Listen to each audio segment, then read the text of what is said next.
Judges as policymakers.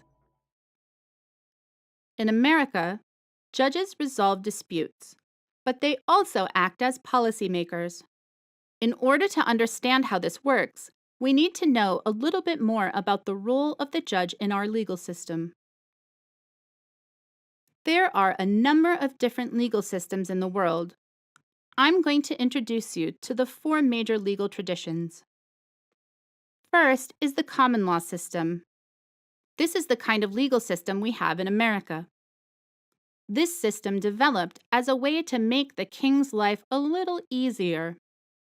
King Henry realized that there just wasn't enough of him to go around.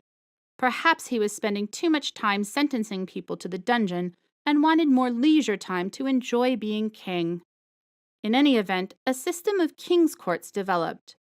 These courts were empowered to do the day-to-day dispute resolution in the king's name so that the king could get on with the other things a king has to do. While it's not so hard for a single person to make decisions in a consistent way, it's much harder to protect the consistency of the law when you have all sorts of different people making the decisions. This had the potential to leave citizens bewildered, as they wouldn't be able to predict the outcome of any given case. To get around this, the judges started making notes about their cases.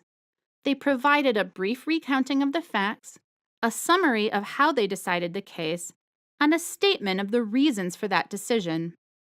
The judges then exchanged notes so that they could draw on the underlying logic of previous decisions when new cases came in front of them. This was a clever way to help make the courts more consistent and predictable. And it's called precedent. This just means that the rationale used in an old decision should be applied to all future cases with similar facts. It's also sometimes called stare decisis, which is roughly translated as let the previous decision stand. But we'll get back to this in a little bit. First, let's take a look at some of the other legal traditions. Next on our list is the civil law tradition. This is used throughout most of Europe and South America. It's also called Romano-Germanic law. This comes from the Roman tradition of creating comprehensive books of laws, or codes. The job of the judge is to resolve disputes by simply applying the code. But how is this different from the common law system? In the civil law system, the code is the only real source of policy. In the modern civil law systems, the legislature is supreme. It creates a code that is intended to anticipate all future circumstances and provides punishments and remedies for all of these contingencies. So the judges are a little like technocrats. They don't have to be creative or fill in the blanks in the law, and the law is intended to be comprehensive. For this reason, there isn't really a need for something like precedent. The next system is socialist law. Socialist law is probably best understood as a branch of the civil law system. The civil law system was already in place in the regions where communism would evolve. The existing code-based system was adapted to incorporate Marxist and Leninist ideals. The major difference in terms of the content of the code had to do with property law. Because socialist systems are defined by their government-central property ownership, the private property law in the civil law tradition was replaced entirely. In practice, socialist law was also much less concerned with providing individual justice and more interested in instructing the citizenry how to be successful communist citizens. This changed a bit in the de-Stalinization period under Khrushchev, but the judges retained very little independence. Many of the Soviet-era judges reported being dispensers of what they called telephone justice, whereby an official from the government would call the judge up on the telephone and instruct him how he should rule in a particular case. But socialist law is on the decline. After the fall of the Soviet Union, many of the countries reverted back to the civil law systems they had before. Others maintained the existing system but changed the code. But there isn't that much of a difference here. Indeed, some scholars argue that it's a bit pointless to separate socialist law from civil law systems in the first place. But socialist law is important historically, so I've opted to let it stay. All of these systems can be contrasted with our final legal system, Islamic law, or, more properly, fiqh, or Islamic jurisprudence. Unlike the other systems, fiqh is based on divine law. This law is derived from the writings of the Prophet Muhammad, most notably the Quran and the Sunnah. The resulting law is the foundation of religious, political, and civil life. Judges in this system are called faqih, and they are trained in both law and Islam. There are no juries in this system. Islamic law is used throughout the Muslim world, and there are many different schools. Some countries use a combination of systems, whereby non-Muslims may avail themselves of non-Islamic courts.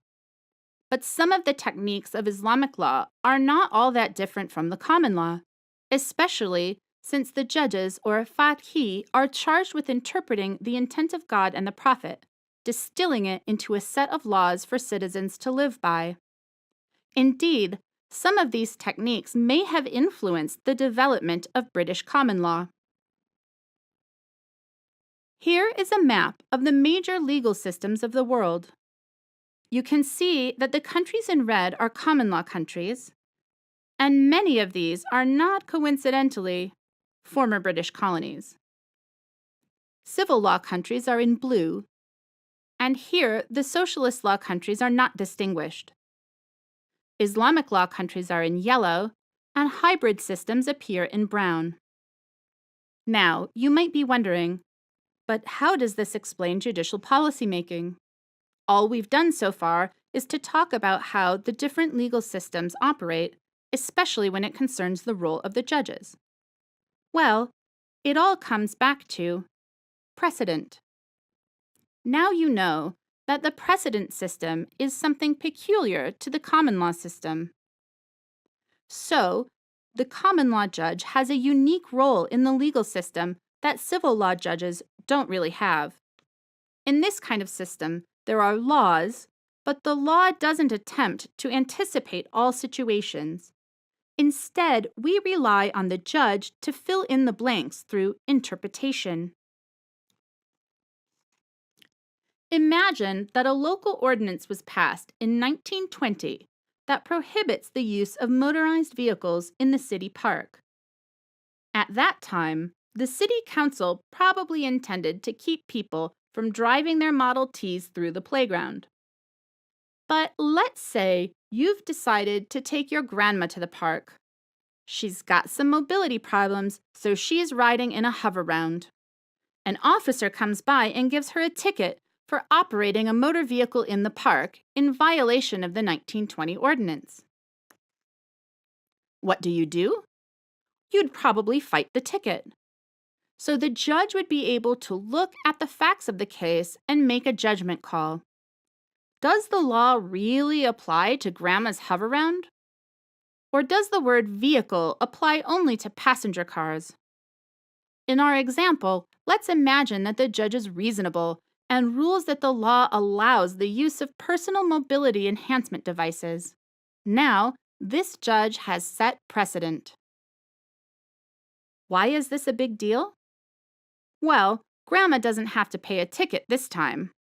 But it also means that she can go to the park whenever she wants without getting a ticket. It also means that all of her friends can bring their power chairs to the park.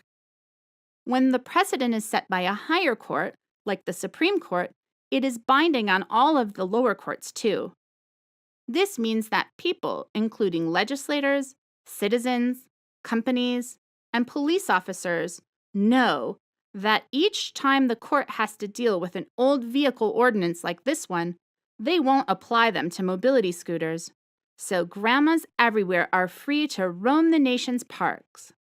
And in this way, precedent is policy.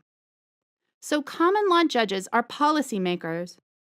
And remember that, since the interpretive power of the American courts extends to constitutional matters, judges are also makers of constitutional policy. And that's a big deal.